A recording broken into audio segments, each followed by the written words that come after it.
Biology on the nanoscale, 10 to the minus 9th meters. Scientists think of biological problems on many scales, from big to small. Systems, organisms, cells, proteins, atoms. Biologists working on the nanoscale study individual macromolecules like proteins or DNA. Studying biology at the nanoscale allows us to make pictures of biological molecules. What's their structure? How do they work? One of these is a stylized cartoon, and the other is a meaningful structure with valuable information. But which is which? And how do we get there? We're going to look at ways to develop pictures of molecules important to human health. Our work is in the area of blood clotting and heart disease, leading causes of death worldwide. And note the prevalence indicated by the light shading in southeastern U.S. Thus, clot formation and breakdown must be properly regulated for health. Look inside the blood vessel. When injured, clotting begins and the enzyme thrombin is generated. It cleaves fibrinogen to make fibrin, the protein in blood clots that plugs the hole. This is reversed by enzymes that chew up the clot. Their formation is regulated by the molecule Pi1 and its cofactor vitronectin. All these players are proteins. What do they look like? How do they fold? Here's the scheme.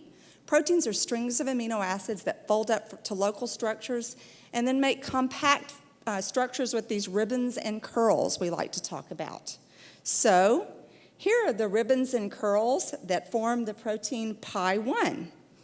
It looks like a mouse trap. The bait is this yellow loop that sticks out from the core of the protein. The loop is bound and cleaved by the enzyme that normally breaks up blood clots. The trap then springs, and the enzyme is caught and inactivated. But there's a problem with Pi1. It's not stable in the active form shown on the left. So it tucks away that loop or the bait inside the core of the protein shown in the middle and no longer has a mousetrap function. Fortunately, there are proteins that bind and stabilize Pi1. One is in purple shown on the right, and it's the cofactor vitronectin. Here's a picture of parts of vitronectin. It's a long protein that has 3 domains. We don't have experimental data on what the protein looks like we would do with Pi1. In fact, most of this is a computational model. But the small part on the end in purple is where it binds and stabilizes Pi1, and we do have a structure for that part of the protein. We study Pi1 and vitronectin interactions. How do we get the pictures I've shown you? We use many approaches, some which I've already alluded to. Computational predictions, X-ray crystallography, nuclear magnetic resonance, small angle scattering, and fluorescence. And we have great resources here at UT to do so. These methods make up our biological camera, which actually has many lenses. In fact, the whole scope of the electromagnetic spectrum helps us. Rather than relying just on visible light, we use the entire range of the spectrum, from short wavelengths for X-ray structures to very long wavelengths for NMR. How can we use neutrons to study proteins? By neutron scattering. Neutrons are generated from a source and a specific wavelength is selected. It's focused and hits our sample. It's scattered by the sample by a vector Q, and unlike X-rays, neutrons are scattered by hydrogen and deuterium and in opposite directions. A good reason to have friends and collaborators at Oak Ridge National Lab. World-class resources for doing neutron work. This is an instrument built by one of our collaborators at Oak Ridge, and yes, it's big. In fact, there's a man standing in front of it. And our sample is less than a teaspoon in volume. At the top right is the famous spallation neutron source. Neutron scattering is convenient because we can see hydrogen and deuterium differently.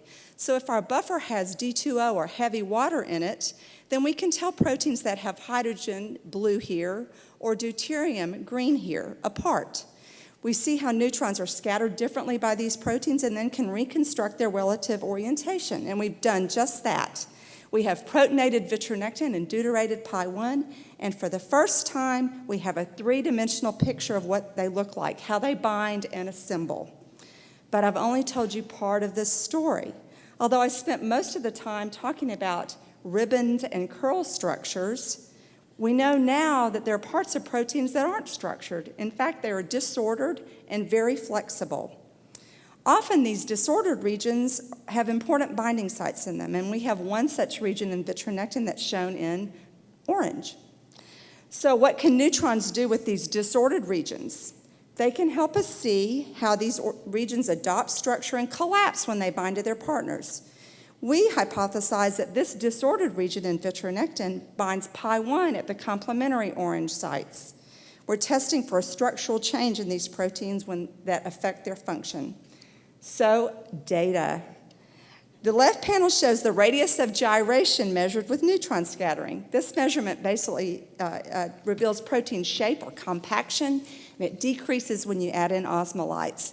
The statistical analysis on the left is the same data, but with thousands of models, and it says the same thing. You add in osmolytes, and it shrinks. So here's a model for one possible structure for these domains from vitronectin. You'll recognize the purple domain from the end of vitronectin. Then the next 70 amino acids are floppy. But we have two regions highlighted in light blue that look like they compact and adopt structure when they bind to pi1. So there it is. I've done a whirlwind in terms of how we're using many methods, but especially neutron scattering, to paint a picture of the proteins we study. We have lots more to do, like confirming that 4-to-2 complex and confirming that disorder to order transition. So I've been really honored to tell you about this work tonight, but I want to give credit where credit's due to Letitia Olson, the graduate student who's done much of the neutron scattering work. Indeed, she is building a biological camera with neutron scattering and lots of other methods, and so she's able to take pictures of these biological molecules at the nanoscale. Thanks.